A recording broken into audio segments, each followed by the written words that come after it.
aging with modern technology. Thank you for introducing me. I'm still working in KHEEN Hospital as a physician in one of the general medical wards.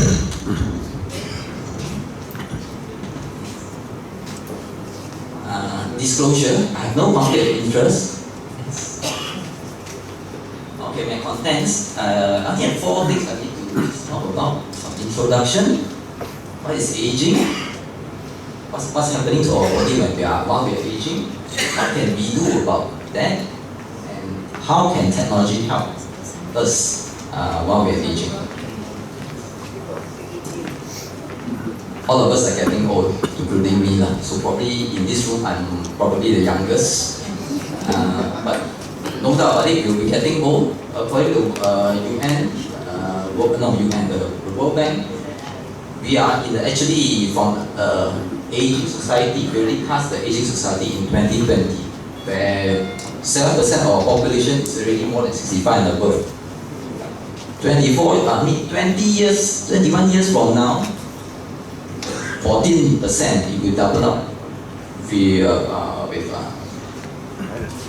people with age more than 65. And by 2056, when I will be around possibly 70 plus, we will be in the super age society where over 20%, 1 out of 5 of us will be more than 65 years old, including me.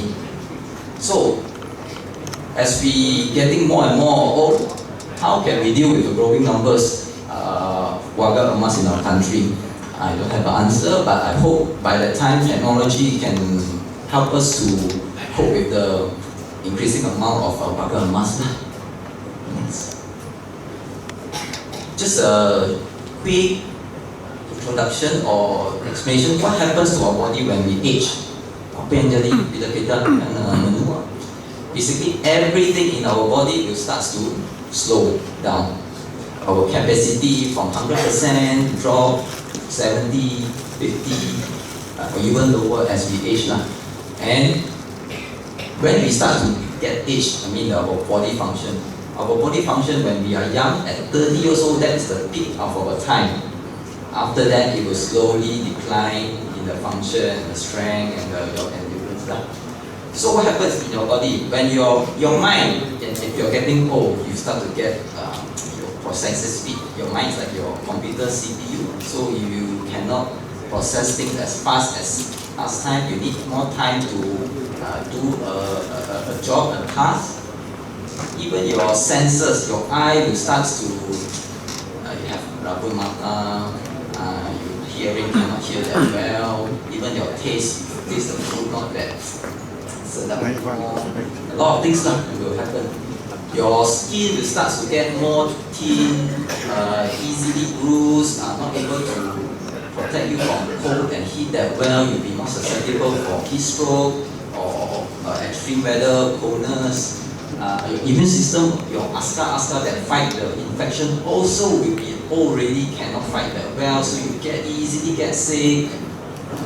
Your cardiovascular means your heart and your blood vessels also not functioning well. You cannot have more energy, your heart cannot pump that well, so you get more tired easily compared to when you are younger. Endocrine system means there are some hormones in the body which is produced by some organs also not functioning well to keep you in a healthy state. Your body composition, related to skeletal muscle, your muscle. So when you're older, your muscle also starts to shrink. And even though you might look the same, you might weigh the same, but your muscle actually shrinking, and what has shrink is actually replaced by more fat instead. So we get more fat compared to your muscles. So in a way, it will also make you feel weaker. You don't have that much of strength or endurance to do the task that you can do before this. Your digestive system, makan pun tak cukup tak banyak selera, lepas makan still feel full after 2-3 hours or even longer. You have to eat that much, or you have even the absorption of the nutrients after you take your food will also be affected. Respiratory system, you cannot get this almost as same as your heart. Basically, you cannot effectively throw out the carbon dioxide that is produced by your body, and also take out the oxygen from the air into your body that well. So that one is aging you won't able to reverse it or slow it down, but what can me, you, and every one of us do about it? Next. Exercise is one of it. Just keep yourself active, as all the participants are here now, active in your persatuan. At the picture, there are people cycling, people playing probably Tai Chi over there. There's some people wrestling in the park, people running, people just walking. Just spend time outside doing something rather than doing nothing. Nice. And it's never too old to start, no matter you are 65, 70, 80, 85, 90, 900, maybe. Okay, I give you this example. This is Mr. Baujua Singh. He's the oldest marathon runner. He I think ran the marathon at 100 years old. Although now he's not running anymore, but he only started running at about 80 plus years old, and he can still run a marathon. But this is, the extreme example. That is in Canada. Locally, do we have an example?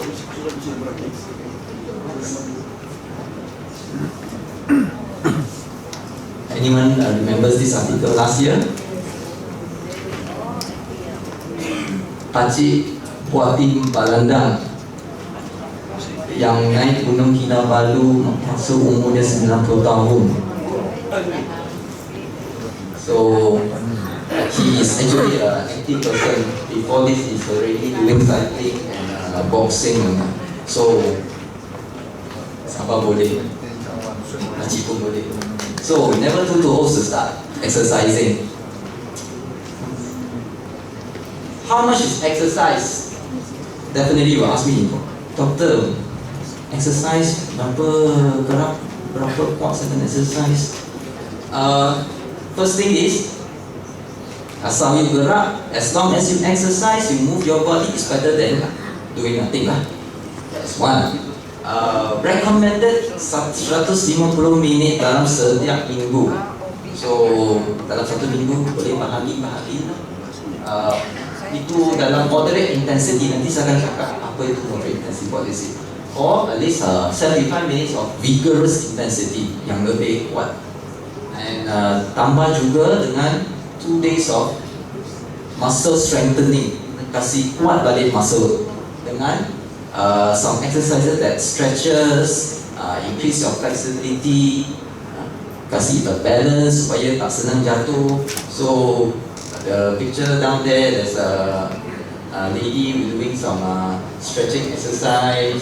There's a lady and two other person doing Tai Chi, balancing. So this is recommended. How to do it? Okay, this slide banyak benda, tapi just kita possibly dekat belakang tu nampak. Cuma saya akan highlight lah.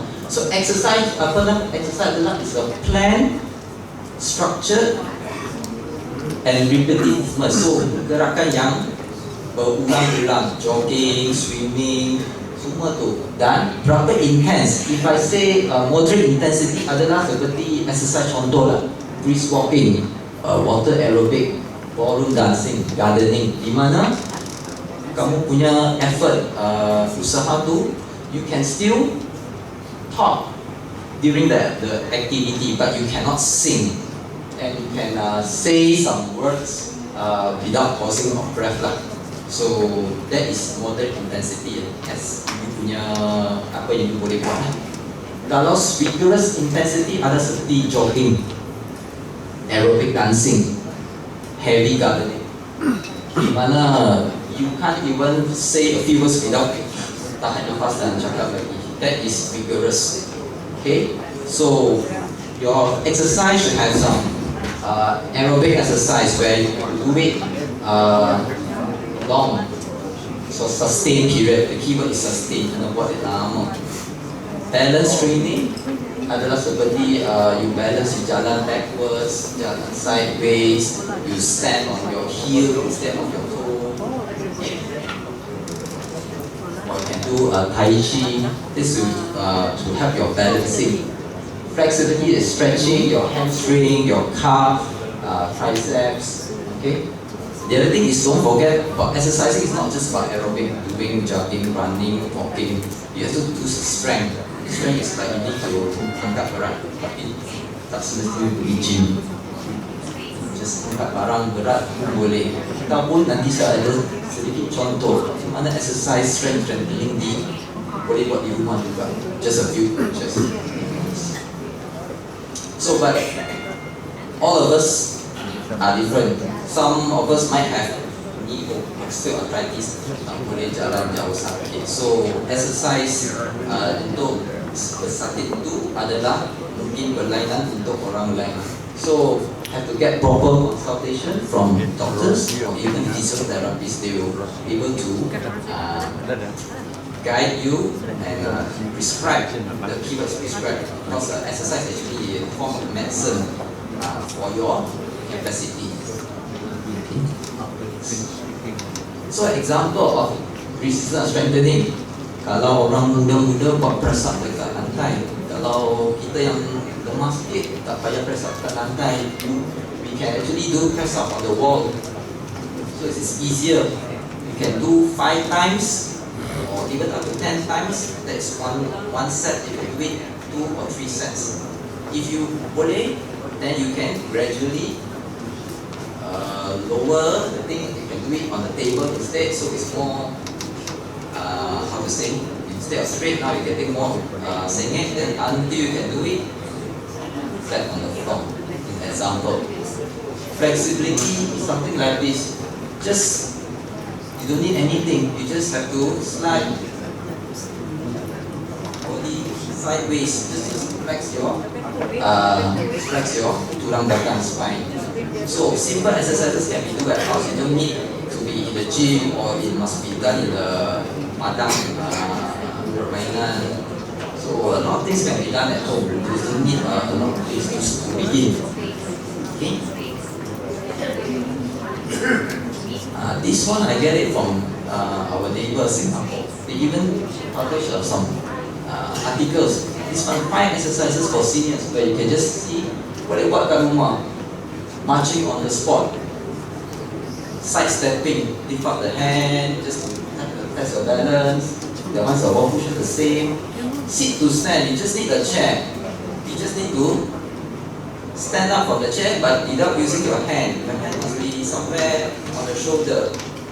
Sit up and do it. Nampak senang tetapi once you do it more, your legs will start to get tired.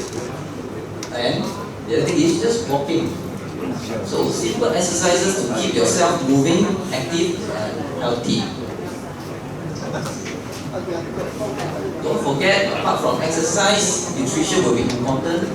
I won't go too deep, but basically adequate nutrient yang makro, yang macam carbohydrate, protein semua, dengan micro yang ada vitamin semua. Dan Kementerian Kesihatan Malaysia menyarankan pinggang suku separuh per 1 plate. Separuh is actually supposed to be filled with vegetables and buah-buahan. The other quarter, suku lagi adalah nasi.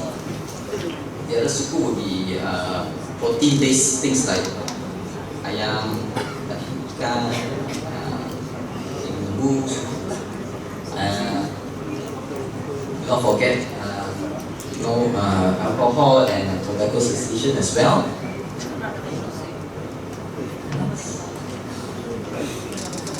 Don't forget to get yourself checked. What we should be aiming for, apa yang kita perlu check? Okay, kita tengok berapa berat tinggi, sama ada PMI adalah dalam underweight, overweight, just normal, atau obese. Then check. Haven't checked your blood pressure yet? Go for check-up. Make sure your blood pressure is not high.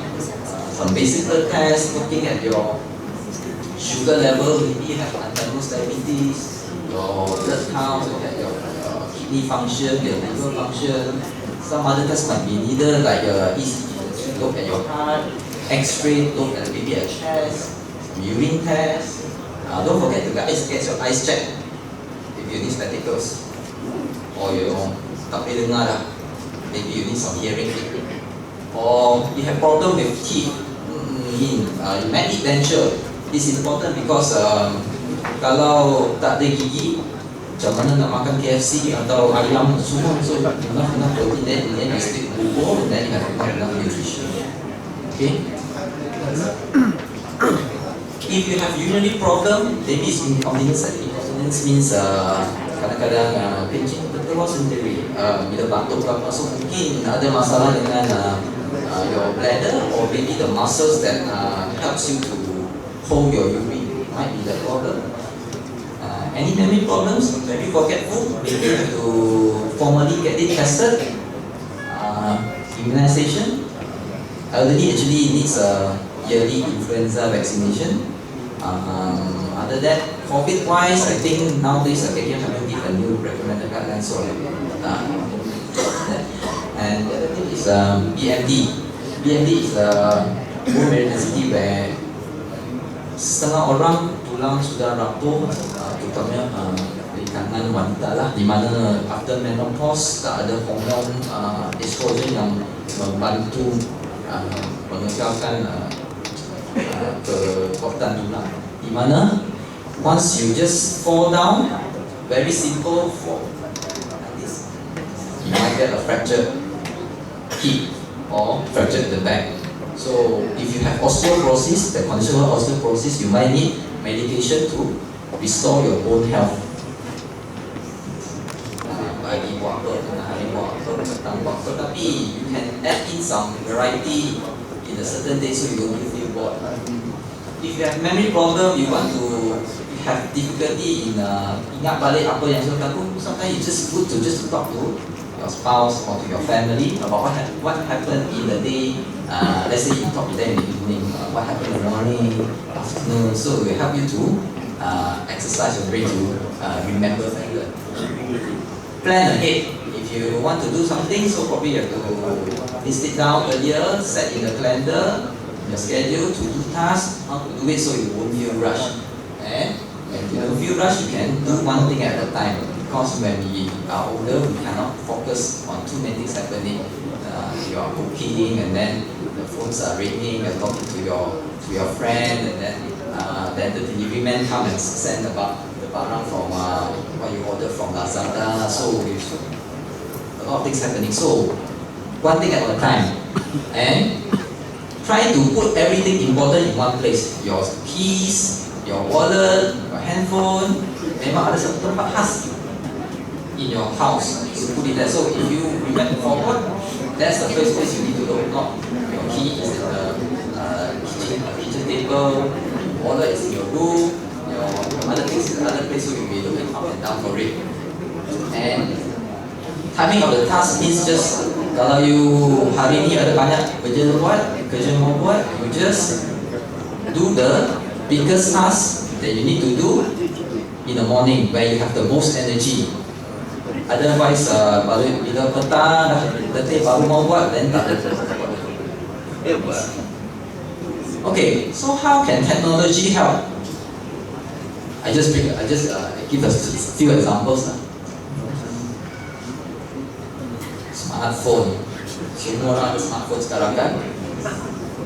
Smartphone, this one phone has already replaced most of all the things that we used to have last time. Smartphone boleh telefon orang, ada alarm, boleh tengok jam, ada timer, ada diary, boleh tengok foto pun dengan tangkap. Sekarang tengok newspaper pun dekat phone. To-do list, calendar, encyclopedia. Dulu kita beli encyclopedia berbuku, sekarang semua handphone pun sudah dapat. Play game, record voice, record video, GPS mau pergi mana sekarang just set dekat Google Map or Waze.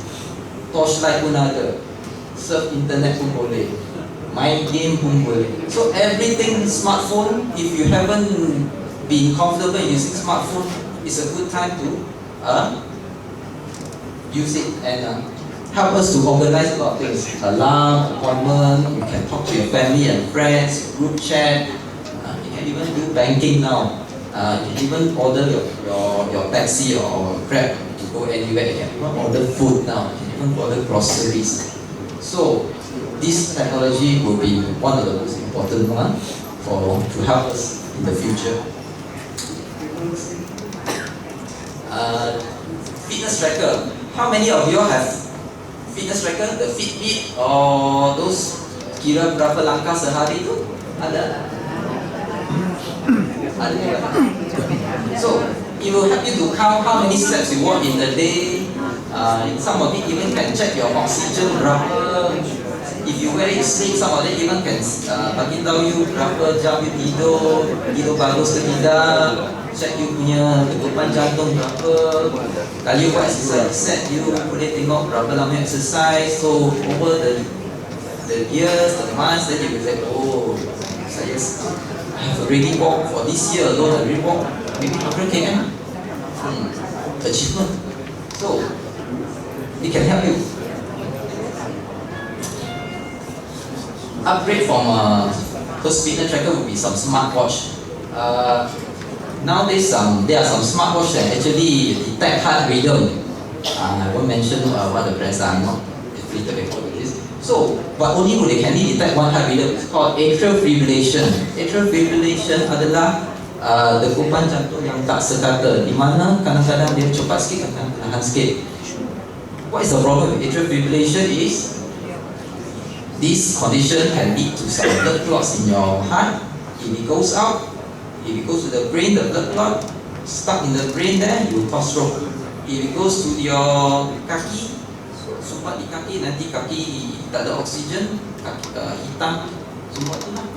So, the problem dengan atrial fibrillation adalah dia very common in elderly as you go older. And biasanya tak ada rasa apa-apa. Only pergi jumpa doktor pergi check, rasa degupan jantung tak tahu normal, dan buat ECG, baru dikesan. Kadang-kadang untuk benda lain kita buat satu ujian panggil portal, where you wear the one device, you check your heart rate satu hari tu, tapi kadang-kadang tak boleh detect. So smartwatch you can do it all the time. Okay, because if you got atrial fibrillation, kita boleh rawat dia. Kita boleh kawal degupan jantung, kita boleh bagi ubat cair darah kalau perlu, to reduce the risk of you getting stroke.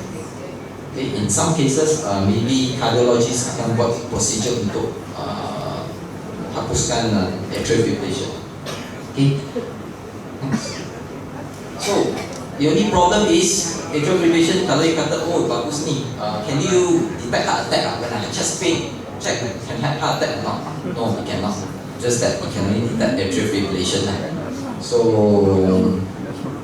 technology a bit available now. I think the watch, the brand with fruit buah-buahan tu, and I think one of the Korean device manufacturer also the watch boleh detect atrial fibrillation.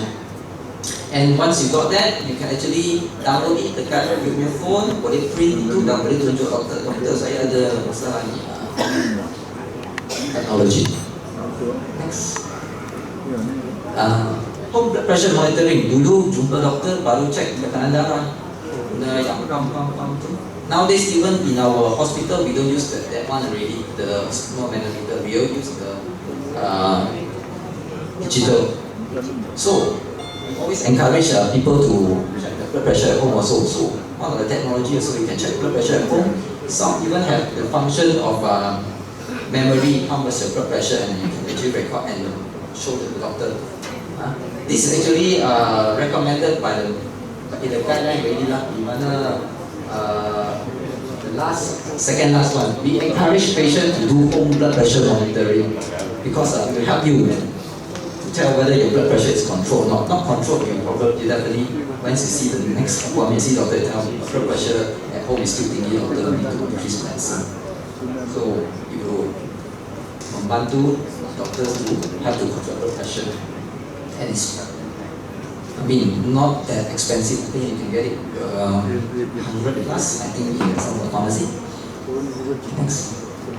I think this is one of the last few slides. Diabetes. So sakit ada kencing manis, normal dulu dah. Only check darah, tengok kencing manis sebelum jumpa doktor. Some the pesakit we have kencing manis yang tak begitu terkawal, kita sarankan beli tu mesin kecil cek tekanan darah, cek gula. Now you want to have a patch, just dekat kulit, dia akan baca bacaan gula setiap minit for the few days, for 2 weeks, and then you can even see how is your blood sugar trend. So boleh kita beritahu bila rasa gula tinggi, bila rasa gula normal, bila ada yang gula rendah tapi you tak rasa apa-apa. So you have to detect the problem with your diabetes control. Tapi this one I think quite expensive. It's available in Malaysia, even available in I think some probably endocrinologists in private. Able to would recommend that, but expensive. So next. So in summary, modern technology is here to stay. Like it or not, we have to embrace it, terima dengan hati, dan be excited to what it can help us to make our life better. But apart from technology, don't forget about the basic things about living healthy, diet, exercise, all those things. Okay? So, age issue of mind over matter. You tak kisah, it doesn't matter. With that, thank you everyone. Okay, let me accept and yes. Boleh.